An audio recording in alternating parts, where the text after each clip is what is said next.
Buenos días, compañeros. El día de hoy vamos a comenzar con los contratos típicos civiles. Vamos a comenzar con la promesa. El contrato de promesa es un contrato típico civil mediante el cual dos personas denominadas promitentes pactan la celebración de un contrato futuro. Los elementos personales son los promitentes en, que en una promesa de venta serían el promitente vendedor y el comprador. Conforme a los elementos formales, existe una libertad de forma. Sin embargo, si fuese una promesa de compraventa, debe ir en escritura pública porque se debe inscribir. Las características del contrato de promesa es bilateral porque representa obligaciones para ambas partes, es consensual porque se perfecciona con el consentimiento, principal porque surte efectos por sí mismo, oneroso porque representa provechos y gravámenes recíprocos para las partes, conmutativo, las prestaciones son claras y determinadas al momento de celebrarse y es típico dado que está regulado en la ley. Las clases de promesas es la promesa unilateral, la cual está establecida en el artículo 1636 del Código Civil. Es cuando una persona da la opción a que otra persona celebre o no un contrato, y la bilateral es el cual está establecida en el artículo 1679 del Código Civil. Dos personas pactan y pueden exigir la celebración de un contrato prometido. El plazo del contrato de promesa no podrá exceder de 2 años si se tratara de bienes inmuebles o derechos reales sobre los mismos. No podrá exceder de un año si se tratara de otros bienes o prestaciones. Y deberá entablarse la acción para exigir el cumplimiento de promesa dentro de los 3 meses siguientes al vencimiento del plazo convencional o legal.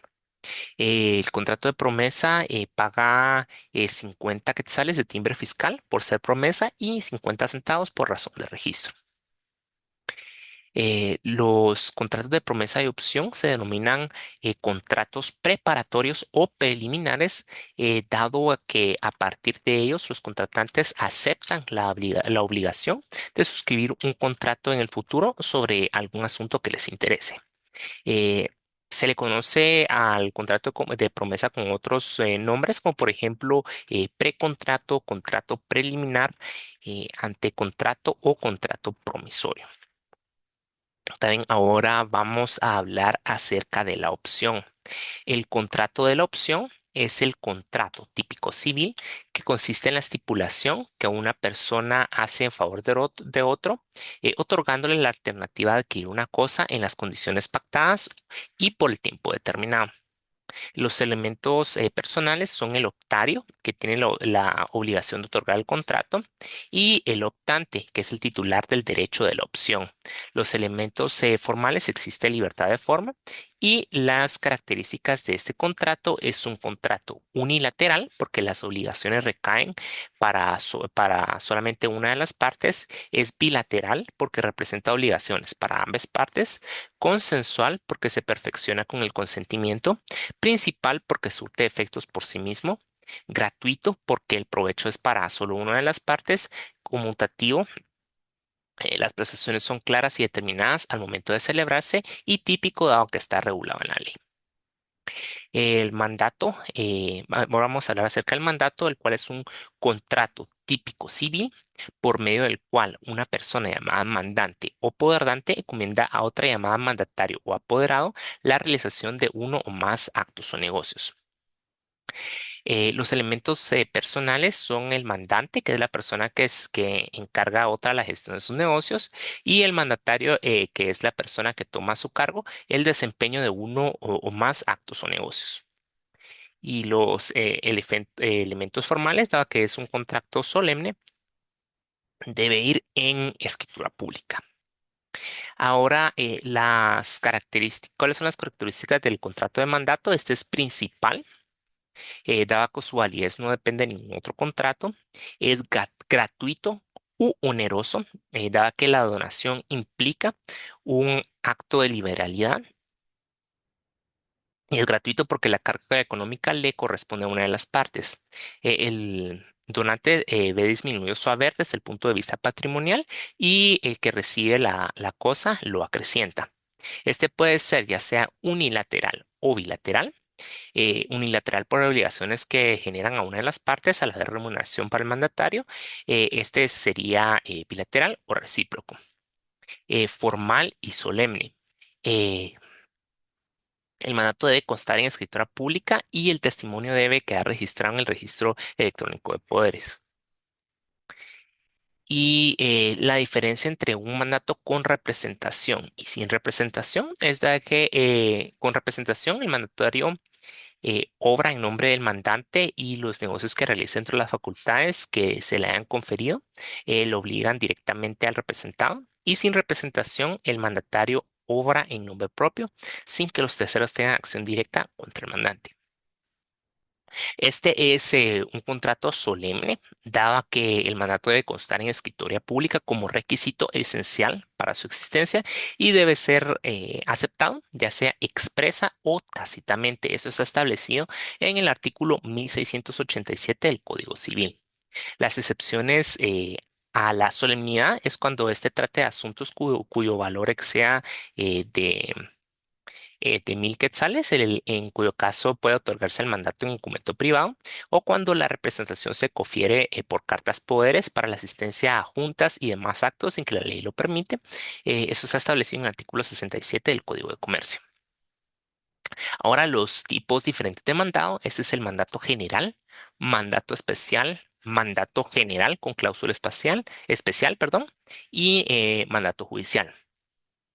El mandato general, este comprende todos los negocios del poder dante, está establecido en el artículo 1690 del Código Civil. Em, Conforme a los timbres, en la primera hoja del testimonio del mandato general se pagan 10 quetzales de timbre fiscal y 50 centavos por razón de registro. El mandato especial es el que comprende uno o más negocios determinados del mandante que deben ser gestionados por el mandatario.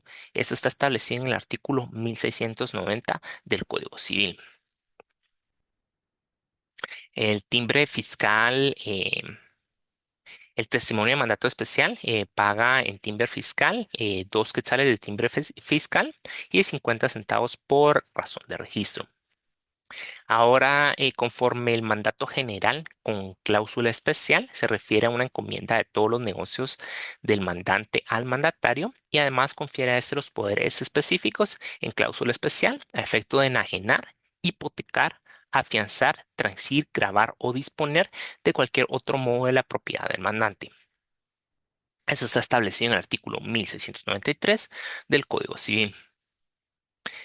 Conforme a timbre fiscal,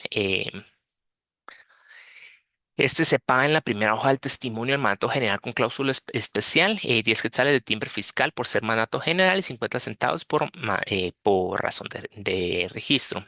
Y el mandato judicial es la clase de mandato a través del cual se confía en una persona la realización de toda clase de actos procesales. Eso está establecido en el artículo 190 de la Ley del Organismo Judicial. Entonces, el mandato judicial no está afecto al pago de timbre fiscal y paga 50 centavos por razón de registro en la primera hoja del testimonio.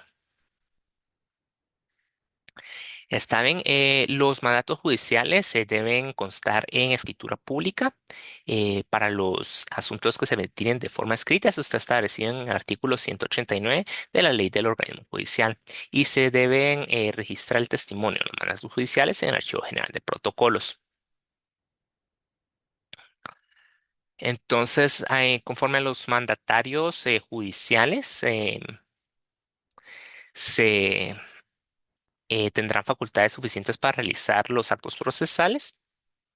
En este caso, hay diferentes casos en los que también se necesitan facultades especiales, los cuales serán para prestar confesión y declaración de parte, reconocer y desconocer parientes, reconocer firmas, someter asuntos a la decisión de árbitros, nombrarlos, proponerlos, denunciar delitos y acusar criminalmente iniciar o aceptar la separación o el divorcio para asistir a las juntas de reconciliación, prorrogar competencia, allanarse y desistir del juicio, o curso, recursos, incidentes, excepciones y recusaciones, celebrar transacciones y convenios con relación al litigio, condonar obligaciones y conceder esperas y quitas, solicitar o aceptar adjudicaciones de bienes de pago, otorgar perdón de los delitos privados, aprobar liquidaciones y cuentas, sustituir el mandato total o parcialmente, reservándose o no su ejercicio y otorgar los mandatos especiales para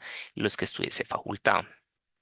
Y además de esto serían los demás casos establecidos en las demás leyes. Eso está establecido en el artículo 190 de la Ley del Organismo Judicial. Pueden ser mandatarios judiciales los abogados y parientes dentro del grado de ley. Eso está establecido en el artículo 193, inciso C, de la Ley del Organismo Judicial. El mandato es revocable, aun cuando se haya conferido con plazo o para asuntos determinados. Está establecido en el artículo 1699 del Código Civil.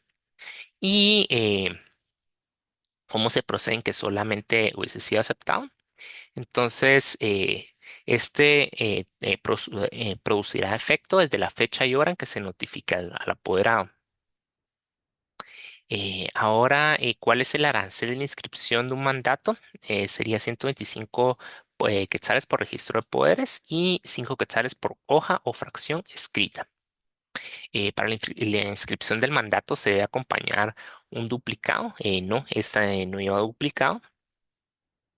Y se puede dar la terminación del mandato por el vencimiento del plazo, por concluirse el asunto para el cual se dio, por revocación, por renuncia del mandatario, por muerte o incapacidad del mandante o mandatario, por quiebra del mandante, por disolución de la persona jurídica que lo otorgó.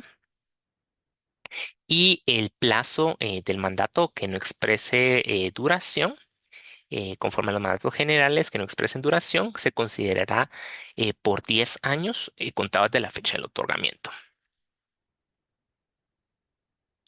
Está bien. Entonces, ahora vamos a hablar acerca de la sociedad, el cual es un contrato típico civil mediante el cual dos o más personas convienen en poner en común bienes o servicios para ejecutar una actividad económica y dividirse las ganancias. Los elementos personales en el contrato de sociedad civil son los socios, y los elementos patrimoniales o reales son las aportaciones que realizan los socios, que pueden ser dinerarias, no dinerarias o de industria. Conforme a los elementos formales, la sociedad es un contrato solemne y debe constituirse en escritura pública e inscribirse en el registro electrónico de personas jurídicas. Eso está establecido en el artículo 1720 del Código Civil. Y la solemnidad de la sociedad hace referencia a que debe celebrarse por escritura pública e inscribirse en el registro respectivo para que pueda actuar como persona jurídica. Ahora, las características de la sociedad civil es principal porque existe y tiene validez independientemente de cualquier otro contrato. Es absoluto porque no se encuentra sujeto a condición alguna. Puede ser bilateral o plurilateral porque surgen de derechos y obligaciones para las partes. Oneroso, dado que implica cargas o gravámenes para ambas partes. Eh, es de tracto sucesivo, dado que el cumplimiento de las obligaciones se prolonga en el tiempo. Solemne, dado que el contrato debe constar en escritura pública. Eso está establecido en el artículo 1729 del Código Civil. De organización o abierto. Esto quiere decir que durante la vida de la persona moral es posible que ingresen nuevos socios o bien que algunos sean excluidos, pero la continuidad en la sociedad se mantiene. Ahora, ¿cuáles son los tipos de socios en la sociedad civil? Es el socio quien realiza las aportaciones dinerarias, eh, el capitalista quien realiza aportaciones no dinerarias que deben poseer una valoración monetaria, y socio industrial, el cual aporta su trabajo como contribución a la sociedad y la realización de los fines de la misma. El plazo de la sociedad civil para su propósito u objeto que por su naturaleza tenga duración ilimitada, pero el plazo no sea fija, se entenderá que su duración será por el tiempo necesario para la realización del objetivo. Eso está establecido en el artículo 1731 del Código Civil. Lo cual nos lleva a una pregunta, el cual es si los cónyuges pueden celebrar entre sí contrato de sociedad. Y no, en este caso los cónyuges no pueden celebrar entre sí contrato de sociedad que implique la formación de una persona jurídica, salvo que figuren como socios terceras personas. Y se exceptúa también el caso de la sustitución legal. Eso está establecido en el artículo 1736 del Código Civil. Ahora la razón o firma social se formará con el nombre y apellido de uno de los socios o los apellidos de dos o más con la agregación de las palabras sociedad civil. Eso se establecía en el artículo 1741 del Código Civil. Y la responsabilidad en la sociedad civil es subsidiaria, dado que las obligaciones sociales se garantizan con bienes de la sociedad y si estos no fueran suficientes con los bienes propios de los socios. Eso está establecido en el artículo de 1742 del Código Civil. Ahora, conforme a la compraventa, el contrato de la compraventa es el contrato típico civil por el cual el vendedor transfiere la propiedad de una cosa y se compromete a entregarla y el comprador se obliga a pagar el precio en dinero. Ahora, los elementos personales son tanto el vendedor y comprador y los elementos reales son pueden ser la cosa, el cual es el objeto del contrato y pueden ser aquellas susceptibles de apropiación. Precio, el cual es una suma de dinero que paga el comprador, o que es contra la prestación de la cosa que prescribe. Y conforme al elemento formal, hay libertad de forma, dado que esta no es solemne, y si deben inscribirse o anotarse los registros, cualquiera sea su valor, deberán constar en escritura pública. Eso está establecido en el artículo 1576 del Código Civil. Conforme al impuesto que paga en la compraventa, si es primera compraventa, está paga el 12% del IVA y segunda y demás compraventa paga 3 impuestos de timbre fiscal y papel sellado especial para protocolo. Está exento el pago de impuesto a la primera compraventa si el inmueble tiene una construcción de hasta 80 metros cuadrados y su precio no excede a 250,000, o es un lote que tenga menos de 120 metros cuadrados y no exceda de 120,000, siempre y cuando el comprador establezca que él y su núcleo familiar no tienen otros bienes. Y el contrato de compraventa entre partes queda perfecto desde el momento que conviene en la cosa y en el precio, aunque ni la una ni el otro se han entregado. ¿El pacto de retroventa está permitido? No, este pacto de retroventa queda, eh, queda prohibido, es decir, de que no se pueden retroceder y volver a las cosas como estaban. Y conforme a al contrato de compraventa entre cónyuges, el marido no puede comprar de su mujer ni esta de él, aunque haya separación de bienes. Las características del contrato de compraventa es de que este es principal, tiene validez independientemente de otro contrato, consensual. Los contratantes determinan y acuerdan las condiciones bajo las cuales se realizará. Bilateral, existen obligaciones para ambas partes. Oneroso, existen cargas y gravámenes para las contrapartes. Es traslativo de dominio, sirve para adquirir la propiedad. Es conmutativo, dado que las prestaciones son ciertas y determinadas, y típico porque se encuentra regulado en la ley. Ahora, conforme a las alternativas para una compraventa, para un cónyuge poder pasar un bien a nombre de su esposa, es realizar una liquidación parcial de patrimonio conyugal y adjudicación en pago. Esto está establecido en el artículo 1792 del Código Civil. Ahora, conforme a la compraventa, si no se hubiese convenido en el precio, no habrá compraventa si los contratantes no convienen en precio o en la manera de determinado. El precio de la compraventa, este no puede ser fijado por un tercero. La ley establece que deben convenir un precio que lo fije un tercero y si éste no quiere o no puede hacerlo, el contrato queda en efecto. Eso es establecido en el artículo 1796 del Código Civil. Ahora, las cosas que se acostumbra a comprar al gusto o las partes conviene sujetar a prueba antes de comprarlas. ¿Cuándo se consideran vendidas estas? Ahora, las cosas que se acostumbran a comprar al gusto o las partes convienen en sujetar a prueba antes de comprarlas, no se consideran vendidas hasta que el comprador quede satisfecho. El plazo de prueba de las cosas antes de comprobarlas de comprarlas, perdón, es de 3 días. Estos son contados desde que el vendedor las ponga a disposición del comprador. ¿Se puede vender un derecho hereditario? Sí, la ley establece que se puede vender un derecho hereditario sin especificar los bienes de que se compone y en tal caso el vendedor solo corresponderá de su calidad de heredero. Eso está establecido en el artículo 1806 del Código Civil. Ahora, el principio de prelación es de que si la cosa vendida fuera inmueble o derecho real sobre inmuebles, prevalecerá la venta que primero se ha inscrito en el registro y si ninguna lo ha sido, será válida la venta anterior en fecha. Eso está establecido en el artículo 1808 del Código Civil. Las clases de entrega que existen son la entrega real. Esta consiste en la entrega material de la cosa vendida o del título si se trata de un derecho.